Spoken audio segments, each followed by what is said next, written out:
හරි පුතාලා මේ දූලා එනම් අපි දැන් ඊළඟ කොටසට යමු.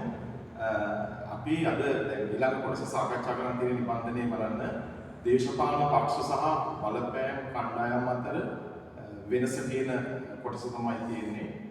එතකොට අපි මේ සංවිධාන දෙකම මානව සංවිධාන මිනිස්සු විසින් තමන්ගේ වුවමනාපකම් සඳහා හදාගත්ත සංවිධාන විශේෂවල තියෙන තවත් වැදගත් විශේෂ දෙකක් දේශපාලන පක්ෂ බලපෑම් කණ්ඩායම්. දැන් එතකොට මේ මාතෘකාව අපි සාකච්ඡා කරන්නේ දේශපාලන විද්‍යාව වගේ විෂය ධාරාවල තමයි මේ මාතෘකාව වැඩිපුරම කතා කරන්නේ. ප්‍රසිද්ධ මාතෘකා දෙකක් ඕගොල්ලන්ට ඇහෙන්න දන්නවා. එලිමහනේ නිරන්තරයෙන්ම ඇහෙන සංවිධාන බලපෑම් කණ්ඩායම් නම් ටිකක් අඩුවෙන් ඇහෙන්නේ. දේශපාලන පක්ෂ නිරන්තරයෙන් ඇහෙනවා. එතකොට දැන් අපි ජීවත් වෙන්නේ බහුපක්ෂ පවතින රටකනේ.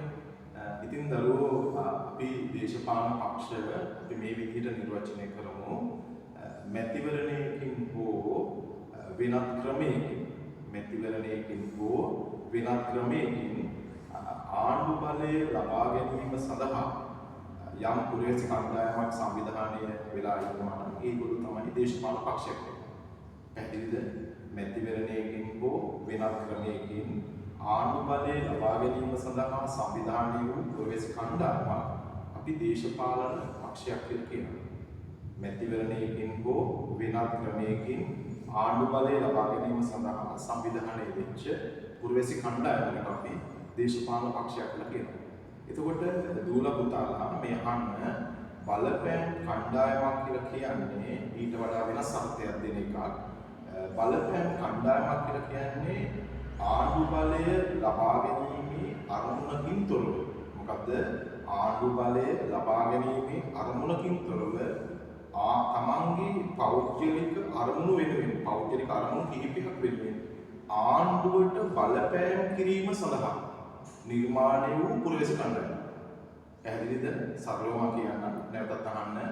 බලපෑම් කණ්ඩායමක් කියන්නේ ආණ්ඩු බලය ලබා ගැනීමේ අරමුණක් නැති නමුත් ආණ්ඩුවට බලපෑම් කරලා තමන්ගේ අරමුණු දිනා ගැනීම සඳහා කටයුතු කරන පුරවැසි කණ්ඩායම. ඔයගොල්ලෝ දන්නවා අපිට ගොඩක්ම දැන් එක සංවිධාන වතරක් තියෙනවා, ඉස්කෝලේ තියෙනවා, ගුරු සංගමය කියලා එකක් තියෙනවා. ඊළඟට පෞද්ගලික බස් රථ හිමියන්ගේ සංගමය තියෙනවා. එද සංගමය ඊළඟට අපි ගත්තාම වෛද්‍යවරුන්ගේ සංගමය. මේ විදිහට ඕනම රටක ඒ වගේ සංවිධාන තියෙනවා. ඉතින් ඒගොල්ලෝ ආණ්ඩු බලය ගන්නෙ නැහැ. නමුත් ආණ්ඩුවට බලපෑම් කරනවා තමන්ගේ අරමුණු දිනා ගන්න.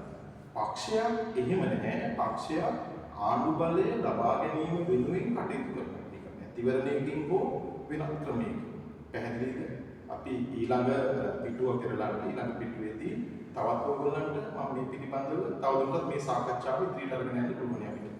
පැහැදිලිද? පෙරලන්න ඊළඟ පිටුවට.